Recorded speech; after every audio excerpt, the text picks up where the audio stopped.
Sungguh pemandangan yang jauh berbeda ketika atlet Muay Thai Susanti yang berhasil meraih emas pertama untuk Nusa Tenggara Timur, NTT, dijemput pakai mobil pick-up di bandara.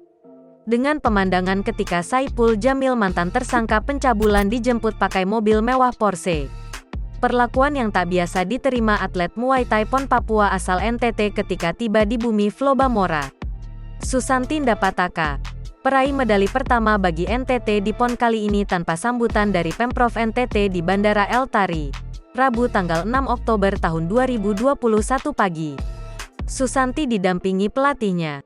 Hanya dijemput pengurus KONI NTT dan selanjutnya telah ada sebuah mobil pick-up yang disiapkan tim Muay Thai di Kota Kupang bersama pemuda Laskar Timor Indonesia. Susanti dan pelatihnya tiba di Bandara El Tari sekira pukul 6 waktu Indonesia Tengah.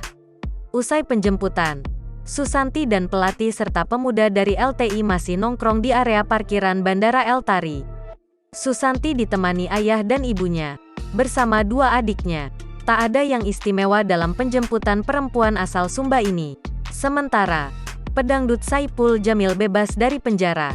Ia keluar dari Lapas Cipinang, Jakarta Timur, Kamis, tanggal 2 September tahun 2021, pukul 9 waktu Indonesia Barat lalu.